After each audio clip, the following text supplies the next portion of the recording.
नमस्ते दोस्तों, स्वागत है आपका हमारे चैनल पर, जहां हर कहानी एक नई प्रेरणा लेकर आती है।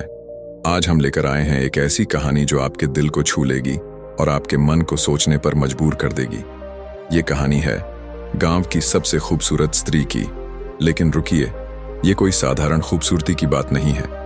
ये कहानी ले जाएगी आपको एक छोटे से गांव में, जहां पगडंडियों पर धूल उड़ती है और हवाओं में सपनों की महक बसी है। यहाँ एक ऐसी स्त्री की कहानी शुरू होती है जिसकी खूबसूरती न चेहरे में थी, न आंखों में, बल्कि उसके दिल और हौसले में छुपी थी। और इस कहानी को और खास बनाते हैं भगवान गौतम बुद्ध, जिनकी एक साधारण सी शिक्षा ने इस स्त्री की जिंदगी को हमेशा के लिए बदल दिया। तो तैयार हो जाइए, क्योंकि ये कहानी सिर्फ सुनने की नहीं, महसूस करने की है। चलिए शुरू करते हैं इस अनोखी यात्रा को। क्या आप तैयार हैं? किसी समय की बात है, हिमालय की तलहटी में बसा था एक छोटा सा गांव, सूरजपुर। गांव की सुबह सूरज की पहली किरणों से शुरू होती थी और शाम ढलते ही चांदनी की चादर ओढ़ लेती थी। यहाँ के लोग सादगी से जीवन जीते थे, खेतों में मेहनत करते, नदियों से पानी भरते और एक दूसरे के सुख दुख में साथ देते। लेकिन इस गांव में एक सवाल हमेशा गूंजता था, गांव की सबसे खूबसूरत स्त्री कौन है? हर कोई इस सवाल का जवाब अपनी अपनी नजर से देता। कोई कहता फूलमती, जिसके लंबे काले बाल हवा में लहराते हैं, तो कोई कहता नहीं, राधा, जिसकी मुस्कान में सूरज की रोशनी है। लेकिन इन सब के बीच एक ऐसी स्त्री थी जिसका नाम कोई नहीं लेता था। उसका नाम था सुमित्रा। सुमित्रा गांव के एक कोने में अपनी छोटी सी झोपड़ी में रहती थी। उसका चेहरा सादा था, न उसमें कोई चमक थी, न आकर्षण। उसकी आंखें थकी हुई सी लगती थीं और हाथ मेहनत से रूखे हो चुके थे। लोग उसे सादगी की मूरत कहकर हंसते थे, लेकिन उनके शब्दों में ताना छुपा होता था। सुमित्रा का पति कई साल पहले उसे छोड़कर चला गया था और उसका बेटा भी शहर में नौकरी के लिए निकल गया था, कभी लौटा नहीं। अब वह अकेली थी, अकेली, लेकिन हारी नहीं। वह गांव के लिए मिट्टी के बर्तन बनाती, खेतों में मजदूरी करती और जो कुछ कमाती उससे अपना गुजारा करती। एक दिन गांव में हलचल मच गई। खबर आई कि भगवान गौतम बुद्ध अपने शिष्यों के साथ सूरजपुर से गुजरने वाले हैं। गांव वाले उत्साहित हो उठे। हर कोई उन्हें देखने, उनकी बातें सुनने को बेताब था। लोग अपने सबसे अच्छे कपड़े पहनकर तैयार होने लगे। फूलमती ने अपने बालों में गजरा सजाया, राधा ने अपनी सबसे सुंदर साड़ी पहनी, लेकिन सुमित्रा, वह चुपचाप अपनी झोपड़ी में बैठी रही। उसके पास न तो नई साड़ी थी, न सजने का सामान। उसने सोचा, मैं उनके सामने क्या मुंह दिखाऊंगी? मेरे पास तो कुछ भी नहीं है। फिर भी मन में एक छोटी सी उम्मीद जगी। वह उठी, अपने फटे हुए कपड़े ठीक किए और नदी से पानी भरकर एक मटका तैयार किया। उसने सोचा, शायद मैं उन्हें पानी ही पिला सकूं। जब बुद्ध गांव के बाहर एक बरगद के पेड़ के नीचे रुके, तो गांव वाले उनके सामने जमा हो गए। लोग अपने सवाल लेकर आए, कोई धन की बात करता, कोई सुख की। सुमित्रा भीड़ के पीछे खड़ी रही, अपने मटके को सीने से लगाए। तभी बुद्ध की नजर उस पर पड़ी।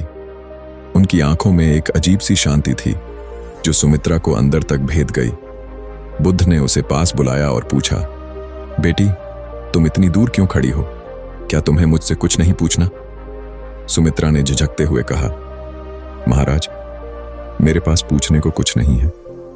मैं तो बस आपको पानी पिलाना चाहती थी। बुद्ध मुस्कुराए और बोले, तुम्हारा ये पानी मेरे लिए अमृत से कम नहीं। लेकिन मुझे बताओ, तुम्हारे मन में कोई दुख तो नहीं? सुमित्रा की आंखें भर आईं। उसने कहा, महाराज, मैं इस गांव की सबसे साधारण स्त्री हूं। लोग मुझे देखते तक नहीं। मेरे पास न सुंदरता है, न धन, न परिवार। मैं हर दिन बस जीती हूं, लेकिन कभी कभी लगता है कि मेरी जिंदगी का कोई मतलब ही नहीं।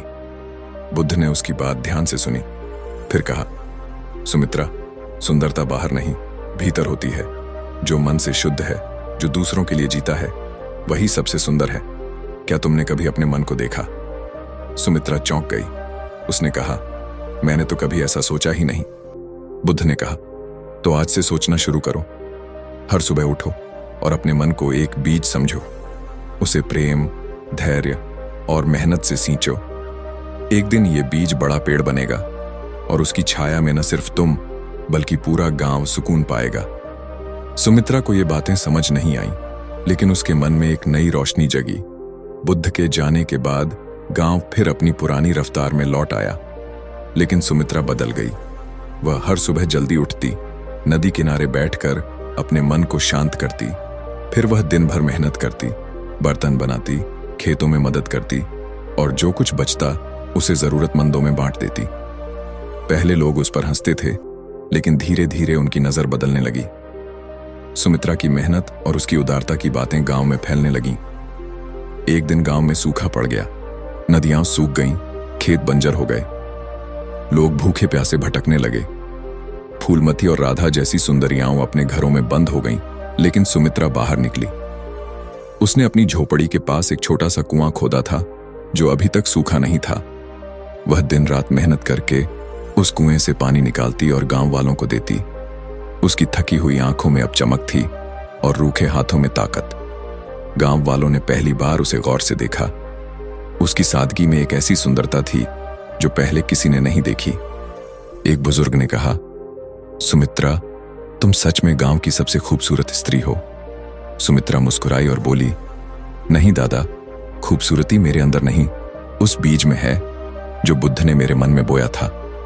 समय बीता और सुमित्रा की कहानी गांव की सीमाओं को पार कर दूर दूर तक फैल गई। लोग उसे देखने आते, उसे सीखने आते। वह अब सिर्फ एक स्त्री नहीं थी, वह एक प्रेरणा बन चुकी थी। उसने साबित कर दिया कि असली सुंदरता चेहरे में नहीं, कर्मों में होती है। और यह सब शुरू हुआ था बुद्ध की उस एक साधारण सी बात से, अपने मन को देखो। तो दोस्तों, ये थी सुमित्रा की कहानी, गांव की सबसे खूबसूरत स्त्री की कहानी। क्या आपको भी लगता है कि असली खूबसूरती हमारे अंदर छुपी है? बुद्ध की ये सीख सिर्फ सुमित्रा के लिए नहीं, हम सब के लिए है। तो आज से अपने मन को देखिए, उसे प्रेम और मेहनत से सींचिए और देखिए कैसे आपकी जिंदगी बदल जाती है। अगर आपको ये कहानी पसंद आई तो लाइक करें, कमेंट में अपनी राय बताइए और चैनल को सब्सक्राइब करना ना भूलें।